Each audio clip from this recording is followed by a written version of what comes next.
Good evening. এই দেখো নাইকা থেকে একটা পার্সেল এসছে আর এটা ওপেন করছি।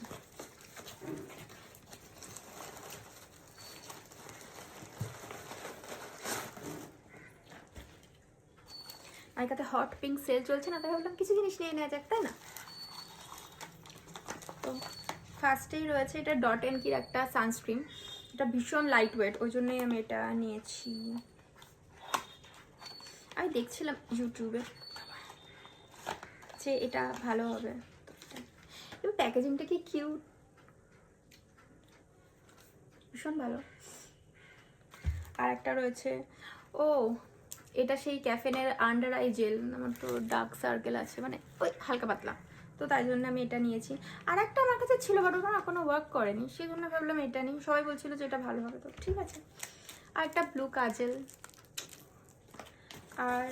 আর কি আছে, তো আর আছে কি জানো, এই দুটো ভুলে গেছিলাম যে এই দুটো আমি করেছি। তো ও ডট অ্যান্ড কি একটা সিরাম আছে, ফেস সিরাম। আমার ড্রাই স্কিন ভীষণই, তাই জন্য আমি ডট অ্যান্ড কি এই সিরামটা নিয়েছি।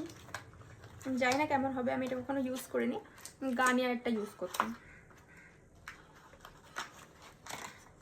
কি কিউট দেখতে। আমার না কোনো প্রোডাক্টের থেকে তার মানে যেটা থাকে না, এই মানে কি বলে প্যাকেজিংটা, এটা আমার আরো বেশি আমাকে অ্যাট্রাক্ট করে, আরো বেশি ভালো লাগে। তো দেখো, আমি জানি না এটা কিরকম হবে, দেখি ইউজ করে। আর তো খুলতেই পারি না এগুলো। এটাও কি ডট এন্ড কি একটা ময়শ্চারাইজার।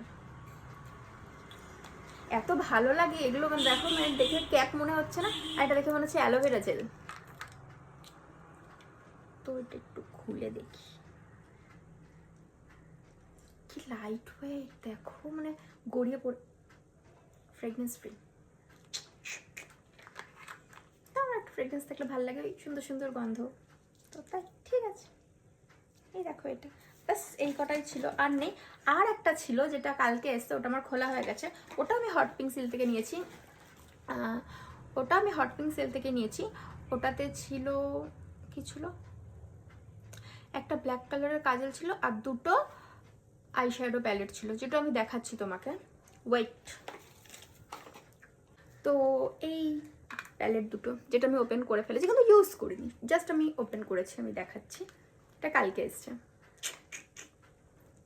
আমার এই ব্ল্যাক কালারটা যে কি ভালো লাগে, অ্যাকচুয়ালি আমার ফেভারিট কালার ব্ল্যাক।